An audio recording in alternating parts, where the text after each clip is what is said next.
let's see if I can do this sort of review right.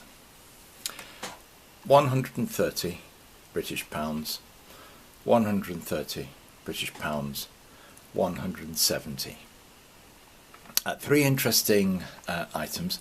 This, clearly, it's Bachmann, called a gas mechanical or a Davenport loco, and it's a lovely little diesel outline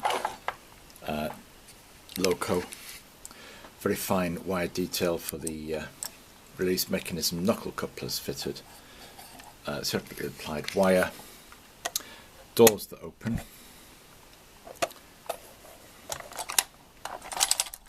that one's opened, and quite extensive interior detail inside the cab with a seat for a driver. No driver supplied with the one that I got, which I got unboxed, wrapped in bubble wrap, but very carefully delivered, and possibly an X train set, because there is a starter set that includes this. Very heavy, yeah, with a classic motor block underneath with those spring-loaded roller pickups on the back of the wheels, and that coupling rod. Die cast chassis, no, it's not a plastic one, isn't this one? And then the space inside, smoke generator inside, switches to control various things, and socket for a DCC chip, or whatever they call it in the G gauge. So quite sophisticated. Woody has been in some other videos, so we know about Woody.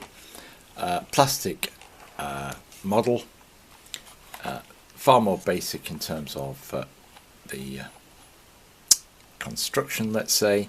Very simple motor, worm drive to the rear wheels only. I think that one might be four-wheel drive. It's only coupled with a metal coupling rod, but I think all four wheels might be done. No separately applied detail or opening doors or anything like that, and that's it as I've done things to it. Now, I did like my little Woody to play with and try and do this in one take. Finally then, the Bachmann thing, as I say, there's a bit more, so this is 40 quid more. Do we think that it's worth paying £40 more for this than that? Well, the first thing is it's much heavier, and that's because it's a die-cast basic chassis and model. The doors open. There's a handle that operates on the door.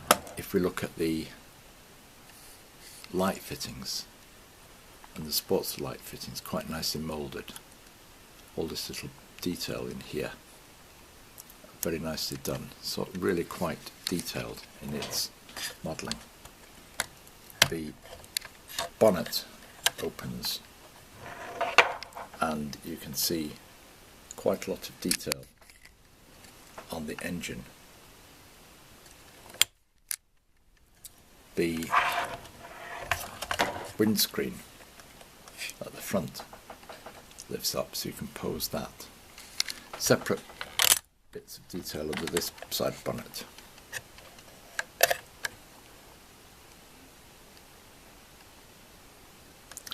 And there's even a radiator fan driven from the motor,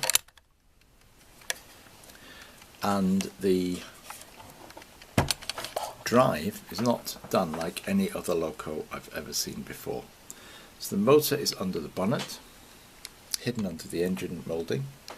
There's a gearbox in here, and then there's a prop shaft drive through two universal joints to a bevel gear, which is inside that differential box on the back.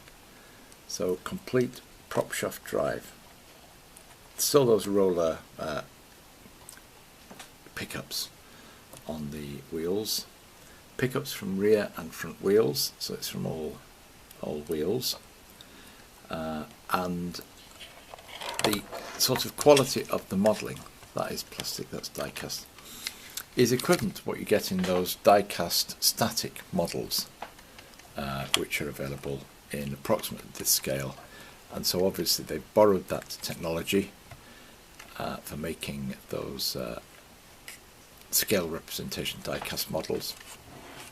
In this one, there's a box in the back, and inside the box is some electronics designed to rectify the current or voltage, so that you can have the lights on, the LED lights on, no matter which way the vehicle is travelling, and you can rewire it into a DCC chip if you wish to, and there's instructions with the item to show you how you would do that, and a switch for various functions, lights on, lights off, NMRA direction, etc.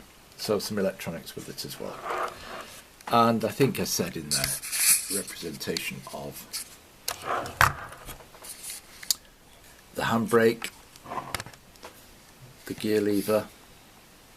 You can just see a blurry image through there, can't you? Even pedals and some instruments. Yes, I think I've managed to get the camera to focus a bit better now, so you can see in there how you've got this representation of different bits of the front thing is just the hinge on the door, but you can see the handbrake there. You might be able to make out the bronze end of the gear lever just by the driver's knee, and there are even pedals in there. So quite a lot of interior detail. So for £40 more, you're getting a lot more model for your money. That at 130 is good value for G-scale locos in general. That at 130 is excellent value for a G-scale loco, given the pulling power. I've run that, and I have a friend who has the gas mechanical, as it were, and it's got tremendously good pulling power. So it's a good little, for the size, a great little model. It's got interior detail on it, sliding open doors, but this, definitely pleased with this. So that is my quick review of my 3 latest purchases, as it were. Playing with this spurred me into looking for that, and having bought it, very pleased. Not one I feel I need to modify. That's been heavily modified. This one I think I can keep as a, what would you say, a curiosity on my tracks, because but who cares what you run, just a curiosity to run.